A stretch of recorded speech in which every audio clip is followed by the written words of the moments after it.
ഈ വാർത്താ ദിനത്തിലെ പ്രധാന റിപ്പോർട്ടുകളുമായി വാർത്താമഴ ആരംഭിക്കുന്നു. ഞാൻ എസ് വിജയകുമാർ. നടപടി ഭയന്ന് പാകിസ്ഥാൻ.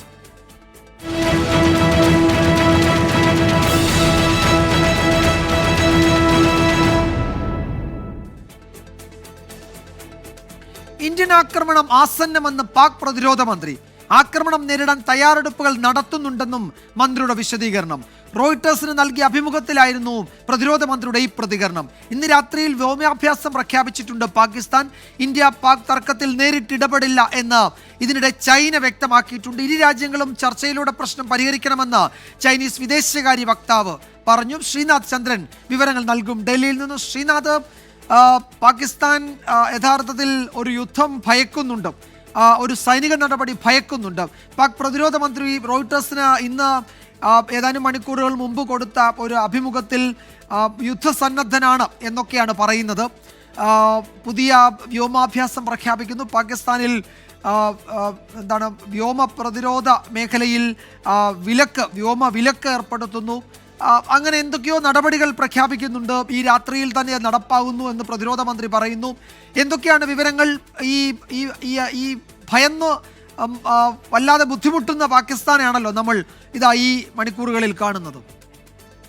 തീർച്ചയായും വിജയകുമാർ, കഴിഞ്ഞ ദിവസങ്ങളിൽ ഇന്ത്യയെ ഇങ്ങോട്ട് വന്ന് ആക്രമിക്കുമെന്ന തരത്തിലൊക്കെയുള്ള ഒരു യുദ്ധം ഞങ്ങൾ തുടങ്ങാൻ പോകുന്നു എന്നതൊക്കെയായിരുന്നു പാകിസ്ഥാനിൽ നിന്നുള്ള നേതാക്കളുടെയൊക്കെ പ്രതികരണങ്ങൾ വന്നിരുന്നത്. പക്ഷേ ഇന്നിപ്പോൾ റോയിട്ടേഴ്സിന് അനുവദിച്ച പ്രത്യേക അഭിമുഖത്തിൽ പാകിസ്ഥാൻ പ്രതിരോധ മന്ത്രി ഖവാജ ആസിഫ് പറയുന്നത് ഇന്ത്യൻ ഭാഗത്ത് നിന്ന് ഒരു ആക്രമണം ഉണ്ടാകാൻ പോകുന്നു എന്നതാണ് തനിക്ക് മനസ്സിലാക്കാൻ വേണ്ടി കഴിയുന്നത്.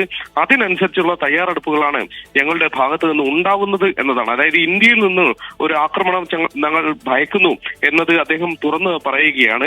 പക്ഷെ അങ്ങനെ ഒരു തോന്നൽ ഉണ്ടാവാൻ എന്താണ് കാരണം എന്നതിനെ കുറിച്ച് കൃത്യമായി അദ്ദേഹം വിശദീകരിച്ച് നൽകാൻ ഈ അഭിമുഖത്തിൽ തയ്യാറായുമില്ല. ഏതായാലും ഇന്ത്യൻ ഭാഗത്ത് നിന്ന് ഒരു അടി ഉണ്ടാകാൻ, ഒരു ആക്രമണം ഉണ്ടാകാൻ സാധ്യതയുണ്ട്. അതിനെ പ്രതിരോധിക്കാനുള്ള ശ്രമങ്ങളാണ് ഞങ്ങളുടെ ഭാഗത്ത് നിന്ന് നടക്കുന്നത് എന്നതാണ് അവർ പറയുന്നത്. ഏതായാലും ഈ അതിർത്തി മേഖലയിലേക്ക് കൂടുതൽ സേനാ വിന്യാസം പാകിസ്ഥാൻ ഈ ഘട്ടത്തിൽ കൊണ്ടുവരുന്നുണ്ട് എന്നതിന്റെ കൂടി ഒരു സമ്മതമാണ് ഇന്നിപ്പോൾ ഖവാജ ആസിഫിന്റെ വാക്കുകളിൽ നിന്ന് വായിക്കാൻ വേണ്ടി കഴിയുന്നത്. പക്ഷേ പാകിസ്ഥാന് ചൈനയുടെ ഭാഗത്ത് നിന്ന് കഴിഞ്ഞ ദിവസം വലിയ പിന്തുണയൊക്കെ ഉണ്ടായിരുന്നു. ചൈനീസ് വിദേശകാര്യ മന്ത്രിയെ അങ്ങോട്ട് പാക് വിദേശകാര്യമന്ത്രി ഫോണിൽ വിളിച്ചു. അതേ തുടർന്ന് നടന്ന ചർച്ചയിൽ ഈ ഏതെങ്കിലും തരത്തിലൊരു ആക്രമണം ഉണ്ടായാൽ സഹായിക്കാമെന്ന മട്ടിലൊക്കെ പിന്നീട് ചൈന വാർത്താക്കുറിപ്പിറക്കുകയും പാകിസ്ഥാൻ ഞങ്ങളുടെ പങ്കാളിയാണ് എന്നൊക്കെ പറയുകയും ചെയ്തതാണ്. പക്ഷേ ഇന്നിപ്പോൾ ചൈനീസ് വിദേശകാര്യ മന്ത്രാലയത്തിന്റെ വാർത്താ സമ്മേളനം ഉണ്ടായിരുന്നു. അതിൽ ചൈനീസ് വിദേശകാര്യ മന്ത്രാലയത്തിന്റെ വക്താവാണ് അതിൽ പങ്കെടുത്തത്. അദ്ദേഹം പറയുന്നത് ഈ ഇന്ത്യയും പാകിസ്ഥാനും തമ്മിലുള്ള തർക്കം അത് ഇരു രാജ്യങ്ങൾക്കും ഇടയിലുള്ളതാണ്. അതിൽ മൂന്നാമതൊരാളായി ഞങ്ങൾ ഇടപെടാൻ ഉദ്ദേശിക്കുന്നില്ല എന്നതാണ്. അതിനപ്പുറത്തേക്ക് ഇരു രാജ്യങ്ങൾ തമ്മിൽ ചർച്ച ചെയ്ത് ആ തർക്കം പരിഹരിക്കണം എന്നതാണ് ചൈനയുടെ ആഗ്രഹം. മാത്രമല്ല ഇതുമായി ബന്ധപ്പെട്ട് സമാധാനം പുലരാൻ വേണ്ടി ഏതെങ്കിലും ഇടപെടൽ ഒക്കെ ഉണ്ടാകുന്നുണ്ടെങ്കിൽ അതിനെയൊക്കെ ഞങ്ങൾ സ്വാഗതം ചെയ്യുക മാത്രമേ ഉള്ളൂ എന്നും അവർ പറയുന്നു. അതായത് നേരിട്ട് ചൈന ഈ യുദ്ധത്തിലേക്ക് അല്ലെങ്കിൽ ഏതെങ്കിലും തരത്തിൽ ഒരു സംഘർഷത്തിലേക്ക് പോയാൽ അതിലേക്ക് ഇടപെടും എന്ന തരത്തിലൊന്നും ഒരു പ്രതികരണം ചൈനയുടെ ഭാഗത്ത് നിന്ന് ഇന്നുണ്ടായില്ല. അതായത് ഇന്നലത്തെ നിലപാടിൽ നിന്ന് ഒരൽപ്പം മയപ്പെട്ടു എന്നതാണ് നമുക്കിപ്പോൾ മനസ്സിലാക്കാൻ വേണ്ടി കഴിയുന്നത്. വിജയകുമാർ, യെസ്, റോയിട്ടേഴ്സിന് നൽകിയ അഭിമുഖത്തിലാണ് പാക് പ്രതിരോധ മന്ത്രി ഇക്കാര്യങ്ങൾ പറഞ്ഞത്. ഒരു ഇന്ത്യൻ ആക്രമണം ആസന്നം എന്നാണ് പാക് പ്രതിരോധ മന്ത്രി പറയുന്നത്. അതിനെ നേരിടാനുള്ള തയ്യാറെടുപ്പുകൾ തുടങ്ങി എന്നും പാക് പ്രതിരോധ മന്ത്രി റോയിട്ടേഴ്സിന് നൽകിയ ഈ അഭിമുഖത്തിൽ പറയുന്നുണ്ട്. അതിനിടെ ഇന്ത്യയും പാകിസ്ഥാനും ചർച്ചയിലൂടെ പ്രശ്നങ്ങൾ പരിഹരിക്കണം എന്ന് ചൈനീസ് വിദേശകാര്യ വക്താവ് വ്യക്തമാക്കിയിട്ടുണ്ട്. അതിൽ ഇടപെടൽ നടത്തില്ല എന്ന് ചൈനീസ് വിദേശകാര്യ വക്താവിൻ്റെ പുതിയ പ്രതികരണവും ഇപ്പോൾ വരുന്നുണ്ട്. ശ്രീനാഥ് ചന്ദ്രനാണ് വിവരങ്ങൾ നൽകിയത്. പഹൽഗാം ഭീകരാക്രമണത്തിന് പിന്നാലെ രാജ്യതലസ്ഥാനത്ത് നിർണായക കൂടിക്കാഴ്ചകൾ. പ്രതിരോധ മന്ത്രി രാജ്നാഥ് സിംഗ് പ്രധാനമന്ത്രിയുമായി ചർച്ച നടത്തി. സൈനിക നീക്കം, സുരക്ഷ ഉൾപ്പെടെ ചർച്ചയായിട്ടുണ്ട്. ഭീകരാക്രമണത്തിന് ശേഷം മതഭേദമില്ലാതെ ഇന്ത്യ ഒറ്റക്കെട്ടായി നിന്നു എന്ന് രാജ്നാഥ് സിംഗ് പറഞ്ഞു. പാക് അതിർത്തിയിൽ സംഘർഷം രൂക്ഷമാകുന്നതിനിടെ റഫാൽ കരാറിൽ ഇന്ത്യയും ഫ്രാൻസും ഒപ്പുവെച്ചു. അതിർത്തിയിൽ പാകിസ്ഥാന്റെ പ്രകോപനം തുടരുന്നതിനിടെയാണ് ഡൽഹിയിൽ നിർണായക യോഗങ്ങൾ. രാജ്നാഥ് സിംഗ് പ്രധാനമന്ത്രി നരേന്ദ്രമോദി കൂടിക്കാഴ്ചയിൽ സുരക്ഷാ ഉപദേഷ്ടാവ് അജിത് ഡോവലും ഉന്നത ഉദ്യോഗസ്ഥരും പങ്കെടുത്തു. സൈനിക നീക്കങ്ങൾക്ക് പുറമെ സുരക്ഷ, സർവകക്ഷി യോഗത്തിലെ തീരുമാനങ്ങൾ എന്നിവ രാജ്നാഥ് സിംഗ് യോഗത്തിൽ വിശദീകരിച്ചു.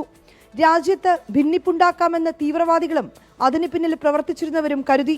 എന്നാൽ ഒറ്റക്കെട്ടായി രാജ്യം അതിനെ നേരിട്ടുവെന്ന് പ്രതിരോധ മന്ത്രി രാജ്നാഥ് സിംഗ്. പ്രകോപനം തുടരുന്ന പാകിസ്ഥാനെതിരെ സൈനിക നീക്കങ്ങളുണ്ടാകുമെന്ന സൂചനകൾക്കിടെ റഫാൽ കരാറിൽ ഇന്ത്യയും ഫ്രാൻസും ഇന്ന് ഒപ്പുവച്ചു. 26 റഫാൽ മറൈൻ ജെറ്റുകൾ, ലോജിസ്റ്റിക് പിന്തുണ, ആയുധങ്ങൾ, പരിശീലന സിമുലേറ്ററുകൾ എന്നിവ ഉൾപ്പെടുന്നതാണ് കരാർ. 2016 വ്യോമസേനയ്ക്കായി 32 റഫാൽ യുദ്ധവിമാനങ്ങൾ ഇന്ത്യ വാങ്ങിയിരുന്നു. പുതിയ കരാറോടെ ഇന്ത്യയുടെ റഫാൽ ശേഖരം 62ആയി വർദ്ധിക്കും. പെഹൽഗാം ഭീകരാക്രമണത്തിന് പിന്നാലെ പ്രധാനമന്ത്രിയുടെ വസതിയിൽ നിർണായക യോഗങ്ങളാണ് ചേരുന്നത്.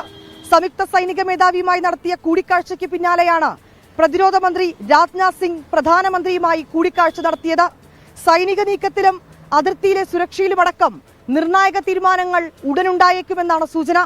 ഡൽഹിയിലെ പ്രധാനമന്ത്രിയുടെ വസതിക്ക് മുന്നിൽ നിന്നും ക്യാമറാമാൻ ജിജീന്ദ്രനൊപ്പം വിനീത വിജി, 24. തുടർച്ചയായ 4ാം ദിവസവും അതിർത്തിയിൽ പാക് പ്രകോപനം. വെടിനിർത്തൽ കരാർ ലംഘനങ്ങൾക്ക് സുരക്ഷാ സേന കടുത്ത മറുപടി നൽകി. പാകിസ്ഥാന് പിന്തുണ പ്രഖ്യാപിച്ചതിന് പിന്നാലെ കൂടുതൽ ആയുധങ്ങൾ കൈമാറാനാണ് ചൈനയുടെ നീക്കം. കശ്മീർ നിയമസഭയുടെ പ്രത്യേക സമ്മേളനം ഭീകരാക്രമണത്തെ അപലപിച്ചു. പാകിസ്ഥാൻ പ്രധാനമന്ത്രിയടക്കം പ്രധാന നേതാക്കളുടെ പ്രകോപന പ്രസ്താവനകളുടെ തുടർച്ചയിലാണ് അതിർത്തിയിലെ പ്രകോപനങ്ങൾ. കുപ്വാരയിലും പൂഞ്ചിലുമുണ്ടായ വെടിവെപ്പിന് ഇന്ത്യൻ സേന കനത്ത മറുപടിയാണ് നൽകിയത്. സമീപകാലത്ത് പൂഞ്ചിലുണ്ടായ ആദ്യ വെടിനിർത്തൽ കരാർ ലംഘനമാണ് പാക് ഭാഗത്തു നിന്ന് കഴിഞ്ഞ രാത്രി ഉണ്ടായത്. ബൈസരൻ വാലിയിൽ പിടഞ്ഞു വീണ നിരപരാധികളുടെ ഓർമ്മകളിൽ ജമ്മു കശ്മീർ നിയമസഭയുടെ പ്രത്യേക സമ്മേളനം മൗനം ആചരിച്ച് ആദരമർപ്പിച്ചു.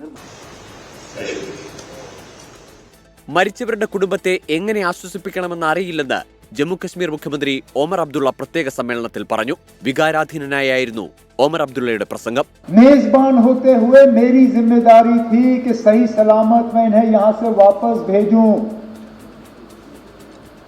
नहीं भेज पाया और माफी मांगने के अल्फाज नहीं थे. അതേസമയം നിഷ്പക്ഷ അന്വേഷണമെന്ന പാകിസ്ഥാന്റെ പ്രഹസന ആവശ്യം ആവർത്തിച്ച ചൈനയും പ്രകോപന വഴിയിലാണ്. PL-15 ദീർഘദൂര മിസൈൽ യുദ്ധകാലാടിസ്ഥാനത്തിൽ പാകിസ്ഥാന് നൽകിയെന്നാണ് റിപ്പോർട്ടുകൾ. ചൈനയിൽ നിന്ന് ആയുധ ഇറക്കുമതിയിൽ 1ാം സ്ഥാനത്ത് നിൽക്കുന്ന പാകിസ്ഥാന് പെഹൽഗാം പശ്ചാത്തലത്തിൽ കൂടുതൽ ആയുധങ്ങൾ നൽകാനാണ് ബീജിംഗിലെ ആലോചന. പെഹൽഗാമിൽ നിന്ന് ഹാഷ്മി താജ് ഇബ്രാഹിം, 24.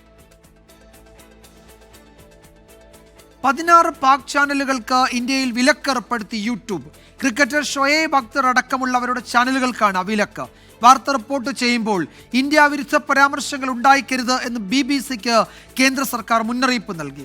സ്വദേശത്തേക്ക് മടങ്ങാൻ പാക് പൗരന്മാർക്ക് അനുവദിച്ച സമയം തീർന്നതോടെ ഇനിയും ഇന്ത്യയിൽ തുടരുന്നവർക്കെതിരെ നിയമ നടപടിയുണ്ടാകും. ഇന്ത്യ വിരുദ്ധത പ്രചരിപ്പിക്കുന്നവർക്ക് ഇന്ത്യയിൽ ഇടമില്ല. പാകിസ്ഥാന്റെ മുൻനിര മാധ്യമങ്ങളുടെ യൂട്യൂബ് ചാനലുകളാണ് ഇന്ത്യയിൽ വിലക്കപ്പെട്ടത്.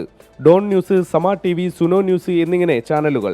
ചില യൂട്യൂബർമാർക്കും വിലക്കുണ്ട്. പാകിസ്ഥാൻ മുൻ ക്രിക്കറ്റർ ഷോയിബ് അക്തർ അടക്കമുള്ളവരുടെ അക്കൗണ്ടുകളാണ് ലഭ്യമല്ലാതായത്.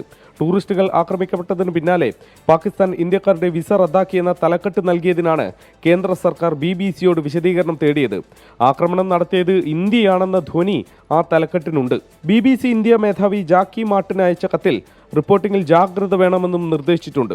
ചികിത്സാ ആവശ്യങ്ങൾക്കൊഴികെ ഇന്ത്യയിലെത്തിയ പാകിസ്ഥാൻകാർക്ക് മടങ്ങാനുള്ള സമയം ഇന്നലെയാണ് കഴിഞ്ഞത്. ഇനിയും ഇന്ത്യയിൽ തുടരുന്നവർക്ക് 3 വർഷം തടവും 3 ലക്ഷം രൂപ പിഴയും ലഭിക്കും. ചികിത്സാ കാരണങ്ങൾക്കായി എത്തിയവർക്ക് നാളെയാണ് സമയം അവസാനിക്കുന്നത്.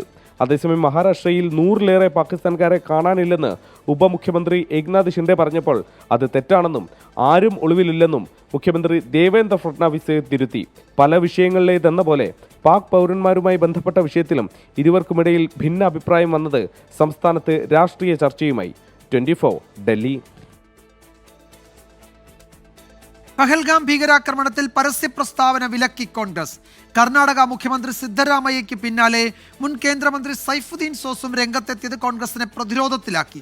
ആക്രമണത്തിൽ പങ്കില്ല എന്ന പാകിസ്ഥാന്റെ നിലപാട് അംഗീകരിക്കണമെന്നായിരുന്നു സൈഫുദ്ദീൻ സോസിന്റെ പ്രതികരണം. കോൺഗ്രസ് നിലപാട് സർവകക്ഷി യോഗത്തിൽ തന്നെ നേതാക്കൾ അറിയിച്ചിട്ടുണ്ടെന്ന് AICC വക്താവ് ജയറാം രമേശ് പ്രതികരിച്ചു. കോൺഗ്രസ് പാകിസ്ഥാനെ പിന്തുണയ്ക്കുന്നുവെന്നാരോപിച്ച് BJP രംഗത്തെത്തി. യുദ്ധം അനിവാര്യമാണെന്ന് തോന്നുന്നില്ലെന്ന കർണാടക മുഖ്യമന്ത്രി സിദ്ധരാമയ്യയുടേതും ഭീകരവാദികൾ മതം ചോദിച്ചില്ലെന്ന മഹാരാഷ്ട്രയിലെയും കർണാടകയിലെയും ചില നേതാക്കളുടെ പ്രതികരണങ്ങളും തിരിച്ചടിയായതോടെയാണ് വിലക്ക്. ആക്രമണത്തിൽ പങ്കില്ലെന്ന് പാകിസ്ഥാൻ നിലപാട് സ്വീകരിക്കുകയാണെങ്കിൽ അത് അംഗീകരിക്കാൻ ഇന്ത്യ തയ്യാറാകണമെന്ന മുൻ കേന്ദ്രമന്ത്രിയും കോൺഗ്രസ് നേതാവുമായ സൈഫുദ്ദീൻ സോസിന്റെ പ്രസ്താവനയും വിവാദത്തിലായി. ബിലാവൽ ഭൂട്ടോയുടെ പ്രസ്താവന വാചോടോപമെന്ന ശശി തരൂരിന്റെ പ്രതികരണത്തിന് പാർട്ടിക്കുള്ളിൽ നിന്ന് തന്നെ വിമർശനം. जो नेता बोल रहे हैं वो उनकी निजी राय है। कांग्रेस पार्टी से लेना देना कुछ नहीं है। कांग्रेस पार्टी का इन बयानों से कुछ लेना देना नहीं है। കോൺഗ്രസ് പാകിസ്ഥാനെ പിന്തുണയ്ക്കുന്നുവെന്ന് BJP നേതാക്കൾ. ആക്രമണത്തെക്കുറിച്ച് ചില നേതാക്കൾ വ്യത്യസ്ത അഭിപ്രായം നടത്തുന്നുണ്ടെന്നും ഇത് കോൺഗ്രസിന്റെ അഭിപ്രായമല്ലെന്നും പാർട്ടി വക്താവ് ജയറാം രമേശ് വ്യക്തമാക്കി. സർവകക്ഷി യോഗത്തിൽ നിന്ന് പ്രധാനമന്ത്രി വിട്ടുനിന്നതിൽ കോൺഗ്രസ് വിമർശനം ഉന്നയിക്കുമ്പോഴാണ് പാർട്ടിയെ സ്വന്തം നേതാക്കൾ പ്രതിരോധത്തിലാക്കിയത്. വിനീത VG 24 ഡൽഹി. ഇന്നത്തെ മറ്റു ചില പ്രധാന റിപ്പോർട്ടുകളിലേക്ക് കൂടി വാർത്താമഴ കടക്കുകയാണ്. പുതിയ മാർപ്പാപ്പയെ തെരഞ്ഞെടുക്കാനുള്ള പേപ്പൽ കോൺക്ലേവ് മെയ് 7 മുതൽ നടക്കും. സിസ്റ്റൈൻ ചാപ്പലിൽ നടക്കുന്ന കോൺക്ലേവിൽ വോട്ടവകാശമുള്ള 135 കർദിനാൾമാർ പങ്കെടുക്കും. 3/2 ഭൂരിപക്ഷം ലഭിക്കുന്നയാൾ ഫ്രാൻസിസ് മാർപ്പാപ്പയുടെ പിൻഗാമിയാകും. 3/2 ഭൂരിപക്ഷം ലഭിക്കുന്നതുവരെ വോട്ടെടുപ്പ് തുടരും. വത്തിക്കാനിൽ നിന്ന് PP ജെയിംസ് തയ്യാറാക്കിയ റിപ്പോർട്ട് കാണാം. വത്തിക്കാനിലെ പ്രധാനപ്പെട്ട സ്ഥലത്താണ് ഞാൻ നിൽക്കുന്നത്. ഫ്രാൻസിസ് മാർപ്പാപ്പയുടെ പിൻഗാമിയെ തിരഞ്ഞെടുക്കാനുള്ള കോൺക്ലേവ് മെയ് 7 ആരംഭിക്കുകയാണ്.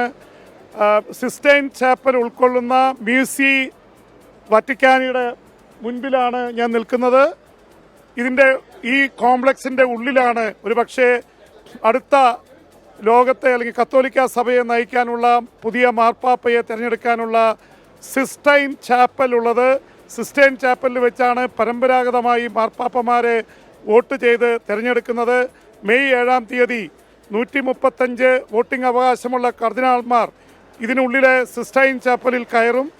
സിസ്റ്റൈൻ ചാപ്പലിലെ 135 കർദിനാൾമാരായിരിക്കും കത്തോലിക്ക സഭയെ 140 കോടി വിശ്വാസികളുള്ള കത്തോലിക്ക സഭയെ നയിക്കാനുള്ള പുതിയ മാർപ്പാപ്പയെ തിരഞ്ഞെടുക്കുക. ആ മാർപ്പാപ്പ 2000 വർഷത്തെ കത്തോലിക്ക സഭയുടെ ചരിത്രത്തിൽ 267ാമത്തെ മാർപ്പാപ്പയായിരിക്കും. ഫ്രാൻസിസ് മാർപ്പാപ്പയുടെ പിൻഗാമി. ഇത് സംബന്ധിച്ചുള്ള വോട്ടെടുപ്പല്ല, സിസ്റ്റൈൻ ചാപ്പലിലെ മാർപ്പാപ്പയുടെ തെരഞ്ഞെടുപ്പ് മെയ് 7 പ്രഖ്യാപിച്ചിരിക്കുകയാണ്. ഈ കാണുന്ന മതിൽ വത്തിക്കാനിലേക്കുള്ള മതിലാണ്. ഈ മതിലിൻ്റെ ചുറ്റും ഏതാണ്ട് 108 ഏക്കർ സ്ഥലമാണുള്ളത്. ആ 108 ഏക്കർ സ്ഥലത്താണ് Vatican, the smallest country in the world. Vatican ലോകത്തിലെ ഏറ്റവും ചെറിയ രാജ്യമാണ്. അതിൻ്റെ തലവൻ മാർപ്പാപ്പയാണ്. മാർപ്പാപ്പ ഒരേ സമയം വത്തിക്കാൻ്റെ രാജ്യത്തിൻ്റെ തലവനാണ്.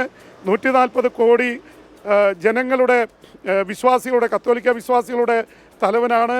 ഒപ്പം തന്നെ റോമിലെ മെത്രാനാണ്. റോമിൻ്റെ മെത്രാൻ എന്ന് പറയുന്നത് മാർപ്പാപ്പയെ തന്നെയാണ്. അങ്ങനെ 3 ടൈറ്റിൽ മാർപ്പാപ്പയ്ക്കുണ്ട്. ഒരു പക്ഷേ ഫ്രാൻസിസ് മാർപ്പാപ്പ വന്നതോടെ ഒരു സ്പിരിച്വലായിട്ടുള്ള രാഷ്ട്രീയ അധികാരം കൂടി ഉണ്ടായിരിക്കുന്നു. കാരണം ഇസ്രായേൽ ഹമാസ് യുദ്ധം, യുക്രൈൻ യുദ്ധം, ഇതിലൊക്കെ അതിശക്തമായ നിലപാടെടുത്ത മാൻ ഓഫ് കൺവിക്ഷൻസ് എന്ന പേരിൽ അറിയപ്പെടുന്ന ആളാണ് ഫ്രാൻസിസ് മാർപ്പാപ്പ. അദ്ദേഹത്തിൻ്റെ പിൻഗാമി ആരായിരിക്കുമെന്നതിനെക്കുറിച്ച് ലോകം മുഴുവൻ ഉറ്റുനോക്കുകയാണ്. അതിനിടയിലാണ് മെയ് 7 ഒരു എലക്ഷൻ, മാർപ്പാപ്പയ്ക്ക് വേണ്ടിയുള്ള തെരഞ്ഞെടുപ്പ് പ്രഖ്യാപിച്ചിരിക്കുന്നത്. മറ്റ് റിപ്പോർട്ടുകളിലേക്ക്. ഇനി ഓർമ്മകളുടെ ഫ്രെയിമിൽ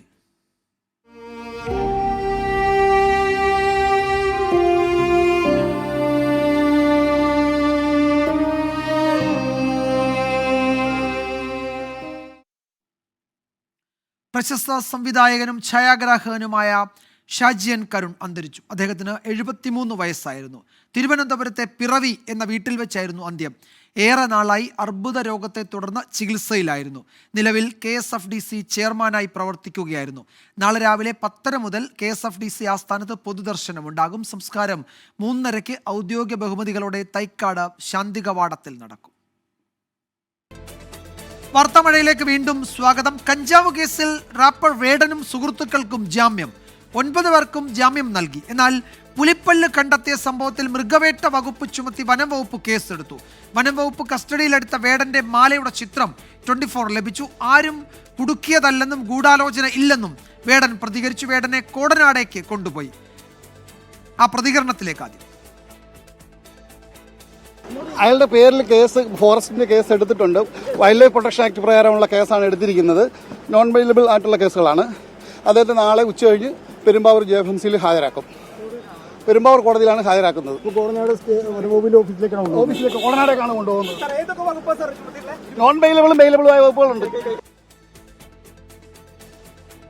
നിതിൻ അംബുജൻ കൊച്ചിയിൽ നിന്ന് വിശദാംശങ്ങളുമായി ചേരുന്നുണ്ട്. നിതിൻ, ഇതിപ്പോൾ കഞ്ചാവ് കേസിൽ എല്ലാവർക്കും ജാമ്യം കിട്ടി, സ്റ്റേഷൻ ജാമ്യം കൊടുക്കാവുന്ന വകുപ്പുകളായിരുന്നു. പക്ഷേ ഈ മാല അത് പുലിപ്പല്ല് കൊണ്ട് തന്നെ നിർമ്മിച്ചതാണ് എന്ന് വനം വകുപ്പ് സ്ഥിരീകരിക്കുന്നു. അതൊരു ചെന്നൈ സ്വദേശിയോ മറ്റോ അദ്ദേഹത്തിന് കൈമാറിയതാണെന്നാണ് അദ്ദേഹം പറഞ്ഞത്. അങ്ങനെയാണെങ്കിൽ അത് എങ്ങനെ കിട്ടി, അത് വേട്ടയാടിയതാണോ, അത്തരം വിവരങ്ങളൊക്കെ കണ്ടെത്തേണ്ടതുണ്ട്. അപ്പോൾ അതൊരു സങ്കീർണമായ കേസായി മാറുകയാണല്ലേ?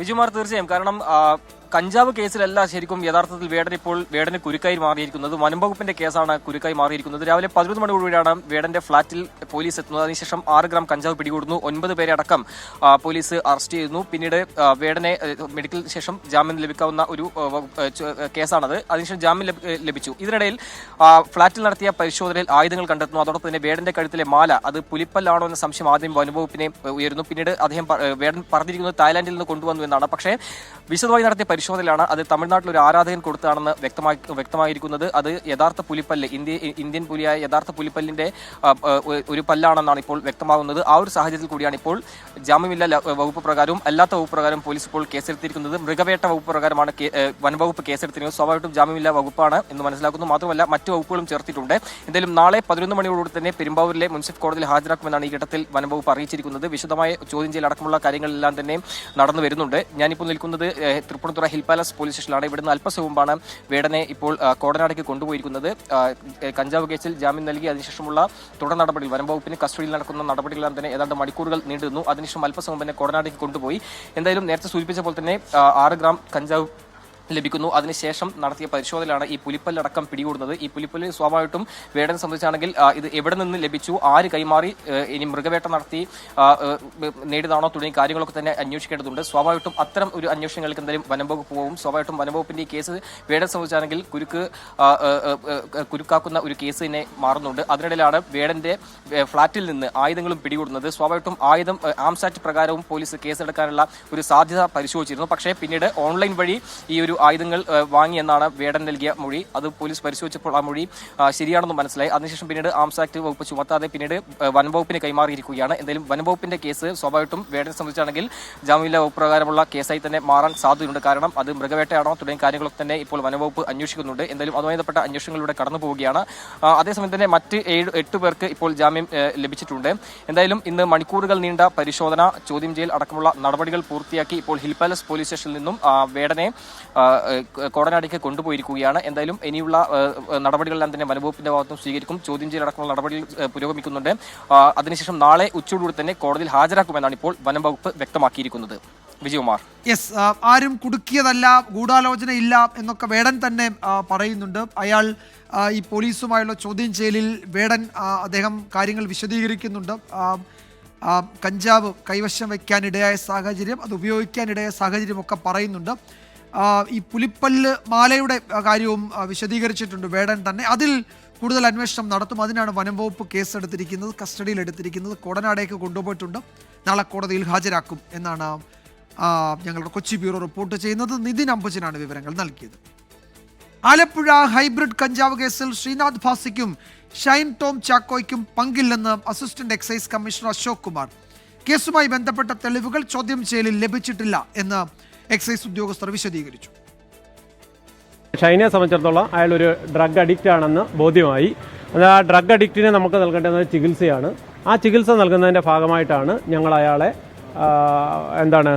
തൊടുപുഴയിലുള്ള SH ഹോസ്പിറ്റൽ, അത് ഹോസ്പിറ്റൽ അവർ പ്രിഫർ ചെയ്തതാണ്. അന്നേരം ആ ഹോസ്പിറ്റലിലേക്ക് തൽക്കാലം ഞങ്ങൾ വിട്ടിരിക്കുന്നത്. ഈ കേസുമായിട്ടുള്ള ബന്ധപ്പെട്ടുള്ള കാര്യങ്ങൾ പറഞ്ഞില്ലേ, അത്തരത്തിലുള്ള തെളിവുകൾ നമുക്ക് ഒരു പറയത്തക്ക രീതിയിലുള്ള തെളിവുകളൊന്നും നമുക്കിപ്പോൾ പറയാൻ കഴിയില്ല. വേണ്ടി വന്നാൽ വീണ്ടും വിളിപ്പിക്കും.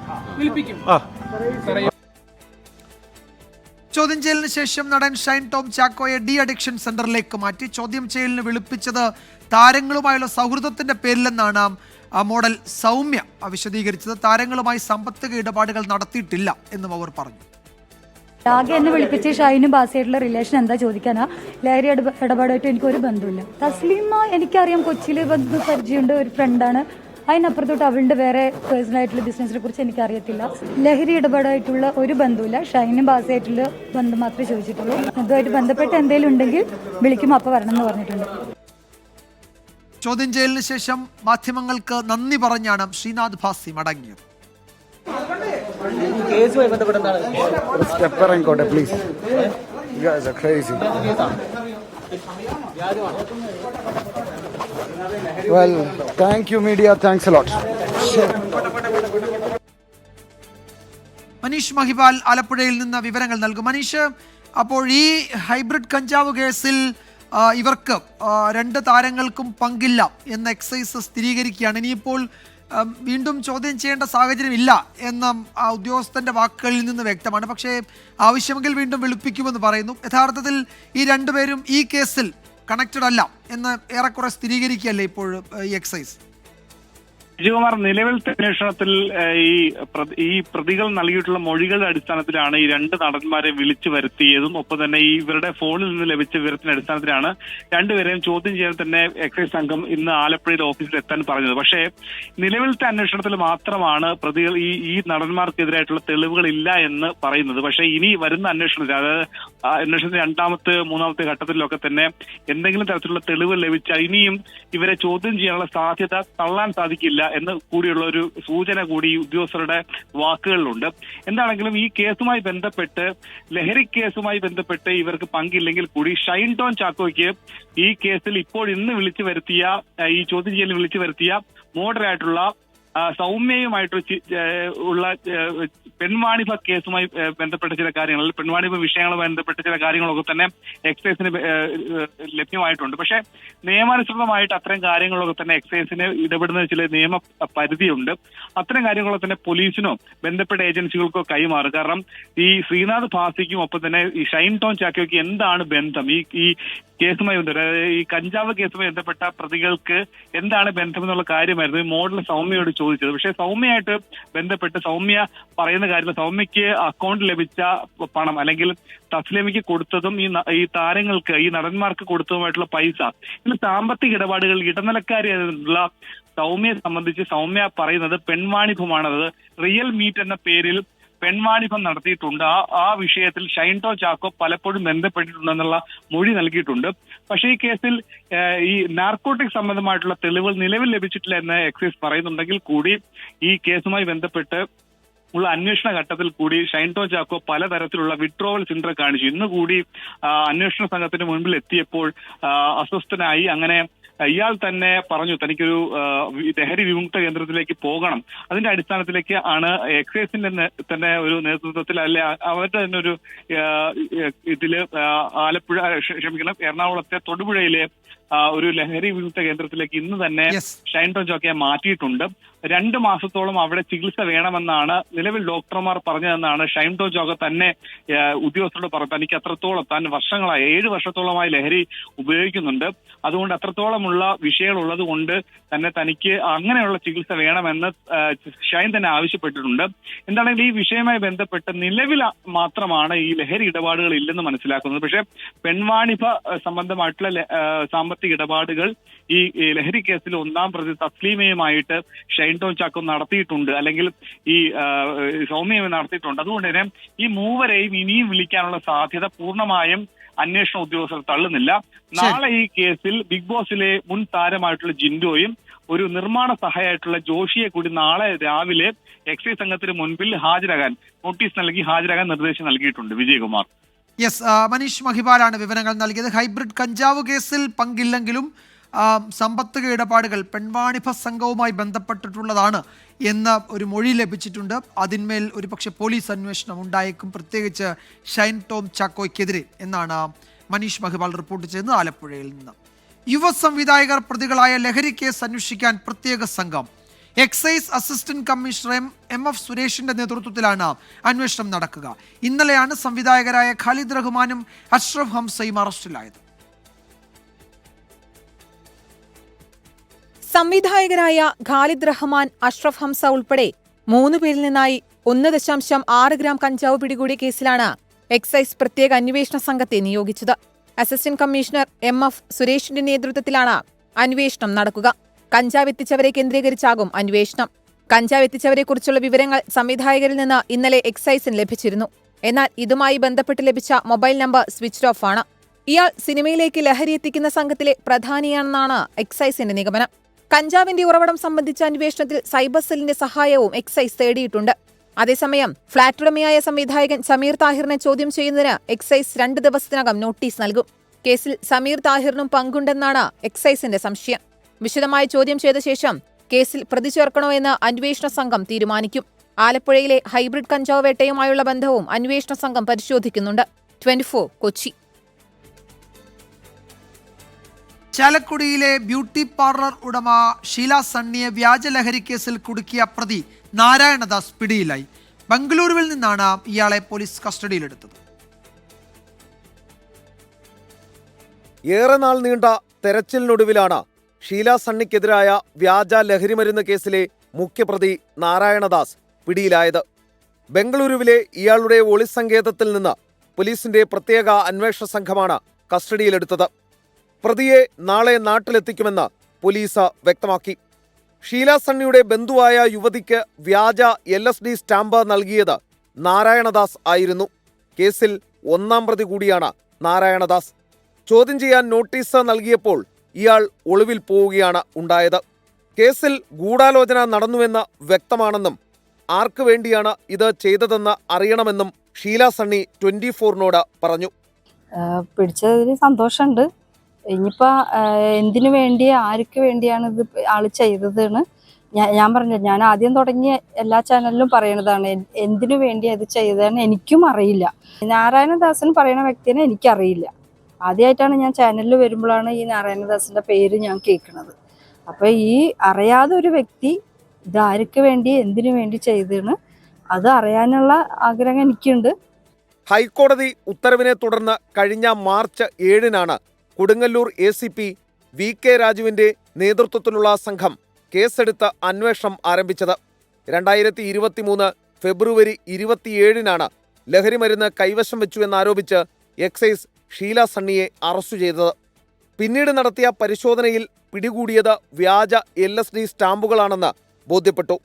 കുറ്റം ചെയ്യാതെ 72 ദിവസമാണ് ഷീല സണ്ണി ജയിലിൽ കഴിഞ്ഞത്. എസ് ശ്രീകാന്ത്, 24 കൊച്ചി. വാർത്താമഴയിലേക്ക് വീണ്ടും സ്വാഗതം. ജില്ലാ പോലീസ് മേധാവിക്ക് നേരെ കൈയോങ്ങി കർണാടക മുഖ്യമന്ത്രി സിദ്ധരാമയ്യ. ബെലഗാവിയിലെ റാലിക്കിടെ BJP പ്രവർത്തകർ കരിങ്കൊടി കാണിച്ചതാണ് മുഖ്യമന്ത്രിയെ പ്രകോപിപ്പിച്ചത്. SP പൊതുവേദിയിൽ വിളിച്ചു വരുത്തി ശാസിച്ചതിന് ശേഷം കൈയോങ്ങുകയായിരുന്നു മുഖ്യമന്ത്രി. ആ ദൃശ്യങ്ങളിലേക്ക് ആദ്യം.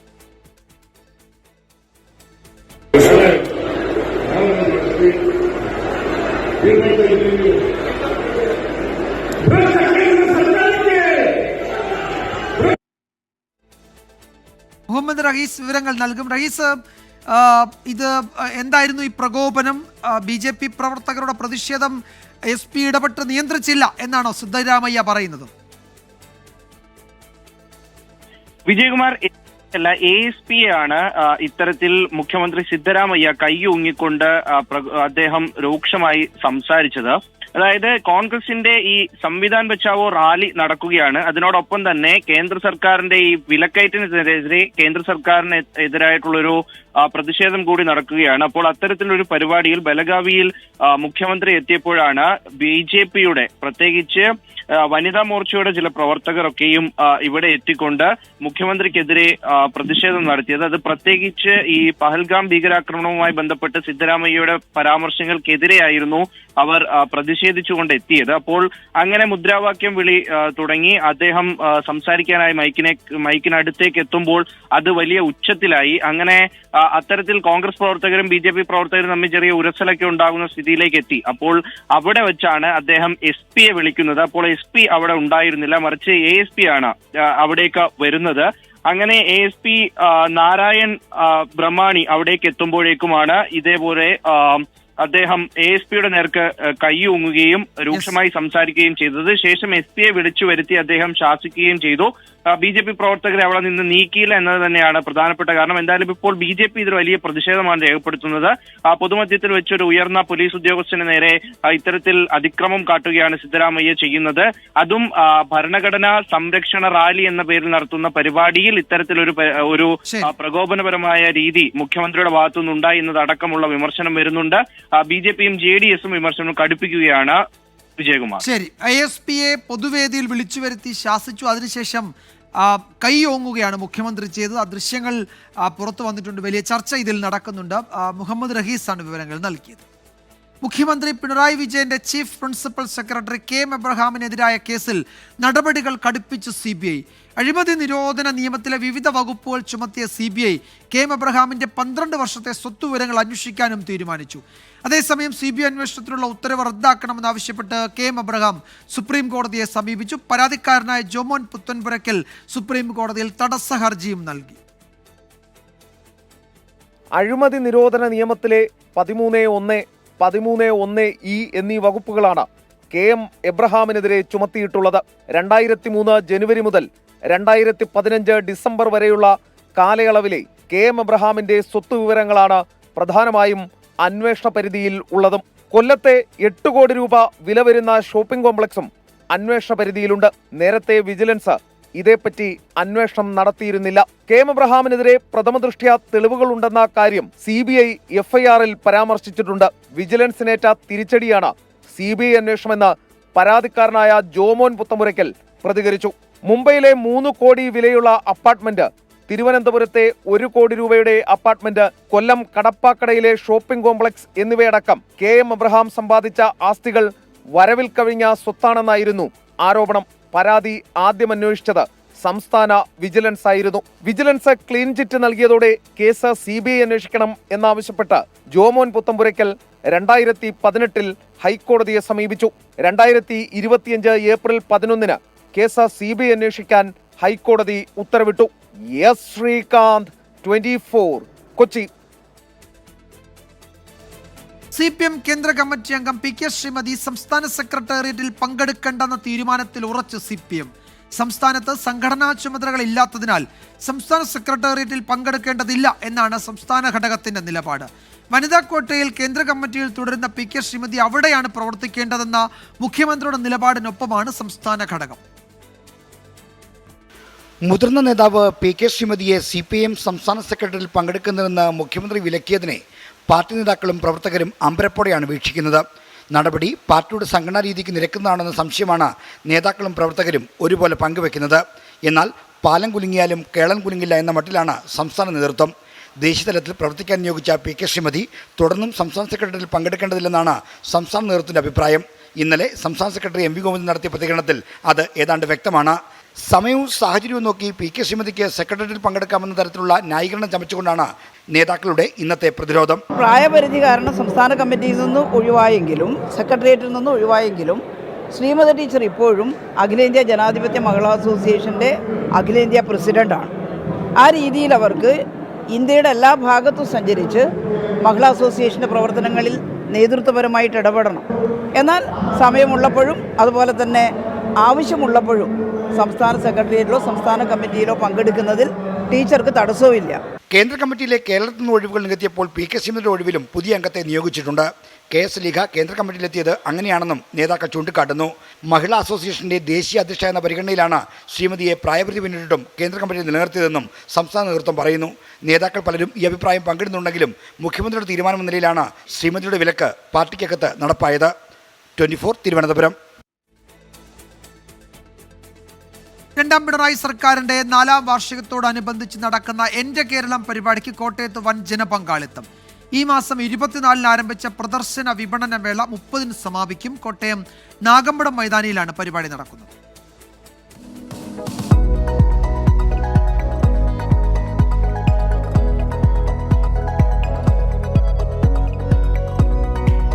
കേരളത്തിന്റെ സമഗ്ര വികസനം വ്യക്തമാക്കുന്നതാണ് കോട്ടയത്ത് നടക്കുന്ന എൻ്റെ കേരളം പരിപാടി. കേരളം കൈവരിച്ച നേട്ടങ്ങൾ ജനങ്ങളിലേക്ക് എത്തിക്കുക എന്നതാണ് ലക്ഷ്യം. പരിപാടിയുടെ ഉദ്ഘാടനം സഹകരണ മന്ത്രി VN വാസവൻ നിർവഹിച്ചു. 24-ന് ആരംഭിച്ച പരിപാടിക്ക് വലിയ ജനപങ്കാളിത്തമാണ് ഉണ്ടാകുന്നത്. കൃത്യമായി ഈ ഒരു വർഷക്കാലം നടന്ന പ്രവർത്തനങ്ങൾ എന്തൊക്കെയായിരുന്നുവെന്ന് നമ്മളെ ബോധ്യപ്പെടുന്ന രൂപത്തിൽ കൃത്യമായി അതിൻ്റെ accurate figure, fact and figure, ഓരോന്നിൻ്റെയും കണക്കുകളും പദ്ധതി എന്താണെന്നുള്ളതും ജനങ്ങളെ ബോധ്യപ്പെടുന്ന രൂപത്തിൽ അടുത്ത പ്രകടന പത്രികയും തയ്യാറാക്കാൻ ഞങ്ങളൊക്കെ ഓരോ ഡിപ്പാർട്ട്മെന്റിലുമുള്ളത് ഇപ്പൊ മുഖ്യമന്ത്രിയെ ഏൽപ്പിച്ചു തുടങ്ങി. പൊതുജന സമ്പർക്ക വകുപ്പിന്റെ പ്രദർശനം, ആധുനിക സാങ്കേതിക വിദ്യകൾ പരിചയപ്പെടുത്തുന്ന സ്റ്റാളുകൾ, കാർഷിക പ്രദർശന വിപണനമേള, സാംസ്കാരിക മെഗാ ഭക്ഷ്യമേള തുടങ്ങിയവയാണ് ഒരുക്കിയിട്ടുള്ളത്. 29-ന് മുഖ്യമന്ത്രി പരിപാടിയുടെ ഭാഗമാകാൻ നേരിട്ടെത്തും. സർക്കാർ വകുപ്പുകളുടെയും പൊതുമേഖലാ സ്വയംഭരണ സ്ഥാപനങ്ങളുടെയും 186 സ്റ്റാളുകളാണ് മേളയിലുള്ളത്. 45,000 ചതുരശ്ര അടി ശീതീകരിച്ച പവലിയൻ ഉൾപ്പെടെ 69,000 ചതുരശ്ര അടിയിലാണ് പ്രദർശനമേള നടക്കുന്നത്. ദിവസവും വൈകുന്നേരം കലാപരിപാടികളും മേളയുടെ ആകർഷണമാണ്. 24 കോട്ടയം. റിപ്പോർട്ടോടെ വാർത്താമഴ അവസാനിക്കുന്നു. നാളെ വീണ്ടും കാണാം. ശുഭരാത്രി.